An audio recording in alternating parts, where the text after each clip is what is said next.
பிப்ரவரி 29ஆம் தேதி வியாழக்கிழமை காலை 9 மணியளவில் தேவகோட்டையில் காங்கிரஸ் கட்சியினர் பாராளுமன்ற உறுப்பினர் கார்த்திக் சிதம்பரம் தொகுதியில் செய்த பணிகள் அச்சிட்டு துண்டு பிரசுரம் வழங்கி மீண்டும் எம்பியாக வர வேண்டும் என பிரச்சாரம் செய்தனர்.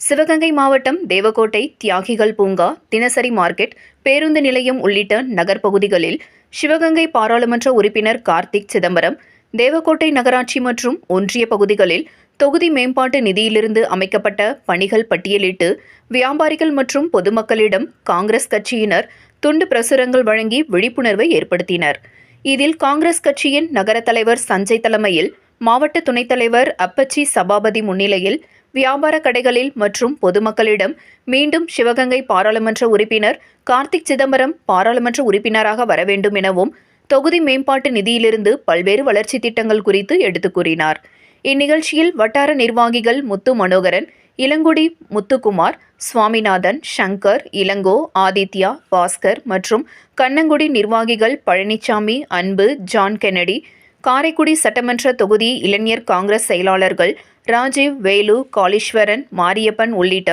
நிர்வாகிகள் கலந்து கொண்டனர்.